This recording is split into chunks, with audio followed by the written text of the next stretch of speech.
चीन ने दिखाया DF-5C सिस्टम, अमेरिका भारत की चिंता बढ़ी। चीन ने पहली बार DF-5C intercontinental ballistic missile system समेत आधुनिक हथियारों का प्रदर्शन किया। यह मिसाइल 12 न्यूक्लियर वॉरहेड ले जाने में सक्षम मानी जाती है। तियानजिन में हुए शोके से अमेरिका पर रणनीतिक दबाव बढ़ा है, वहीं भारत के लिए भी यह नई चुनौती है। हाल ही में एससीओ समिट में भारत रूस चीन की एकजुटता का संदेश अमेरिका तक गया था। TRF को मलेशिया से मिल रही फंडिंग, NIA ने किया बड़ा खुलासा।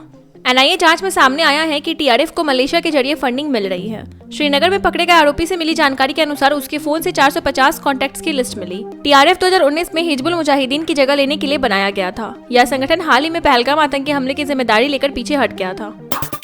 पंजाब में 7 सितंबर तक स्कूल बंद, बाढ़ से बिगड़े हालात। लगातार भारी बारिश और बाढ़ के खतरे को देखते हुए पंजाब सरकार ने सभी स्कूल, कॉलेज और विश्वविद्यालय 7 सितंबर तक बंद करने का आदेश दिया है। शिक्षा मंत्री हरजोत सिंह बैंस ने कहा कि यह फैसला मुख्यमंत्री भगवंत मान के निर्देश पर लिया गया है। उन्होंने अपील की कि सभी लोग स्थानीय प्रशासन के दिशा निर्देशों का पालन करें। बाढ़ का असर पड़ोसी राज्य हरियाणा तक पहुँच गया है।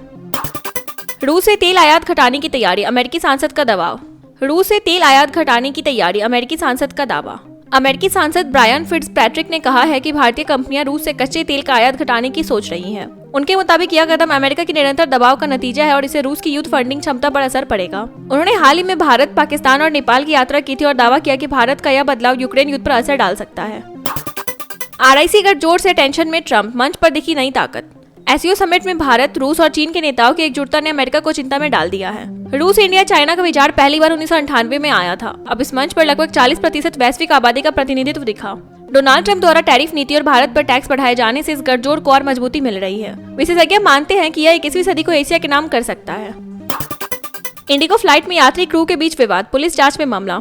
दिल्ली से कोलकाता जा रही इंडिगो की फ्लाइट में नशे में धुत एक यात्री ने हर हर महादेव का नारा लगाया और यात्रियों को भी उकसाने लगा। क्रू मेंबर्स ने रोकने की कोशिश की तो झगड़ा बढ़ गया। फ्लाइट 3 घंटे दिल्ली में खड़ी रही, जिससे माहौल तनावपूर्ण हो गया। पुलिस ने यात्री और क्रू दोनों पक्षों से शिकायतें ली हैं। यात्री पेशे से वकील बताया जा रहा है। पाकिस्तान बांग्लादेश से आए हिंदू सिख बिना पासपोर्ट बिना पासपोर्ट रह सकेंगे भारत में। केंद्र सरकार ने बड़ा फैसला लेते हुए पाकिस्तान, बांग्लादेश और अफगानिस्तान से आए हिंदू, सिख, बौद्ध, जैन, पारसी और ईसाई शरणार्थियों को बिना पासपोर्ट भारत में रहने की अनुमति दी है। यह छूट उन पर लागू होगी जो 31 दिसंबर 2024 तक आए हैं। गृह मंत्रालय के नए आदेश के मुताबिक नेपाल और भूटान से आने वालों को पहले से ही पासपोर्ट की आवश्यकता नहीं थी। यह कदम हजारों शरणार्थियों को राहत देगा।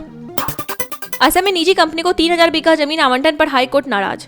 गुवाहाटी हाईकोर्ट ने दीमा हसाओ जिले में एक निजी सीमेंट कंपनी को 3000 बीघा जमीन देने पर कड़ा रुख अपनाया है। जस्टिस संजय कुमार मेधी ने सुनवाई के दौरान कहा, क्या पूरा जिला ही बेच दिया जाएगा। अदालत ने इसे 6ठी अनुसूची का उल्लंघन माना और सरकार से स्पष्टीकरण मांगा। स्थानीय निवासियों ने याचिका दायर कर इस सौदे की चुनौती दी थी। अदालत ने इसे चौंकाने वाला और परेशान करने वाला करार दिया। राज्यपालों की भूमिका पर सुप्रीम कोर्ट में बहस, CJI ने उठाए सवाल। सुप्रीम कोर्ट में मंगलवार को राज्यपालों द्वारा विधेयकों को लंबित रखने पर अहम सुनवाई हुई। वरिष्ठ वकील AM सिंघवी ने कहा कि यह संवैधानिक व्यवस्था का उल्लंघन है। सुनवाई के दौरान CJI BR गवई ने सवाल उठाया कि अगर कोर्ट लंबित विधेयकों को पारित रखने का आदेश दे सकता है तो उन्हें राष्ट्रपति या विधानसभा में वापस भेजने का अधिकार क्यों नहीं होना चाहिए। बेंच में 5 वरिष्ठ जज शामिल हैं।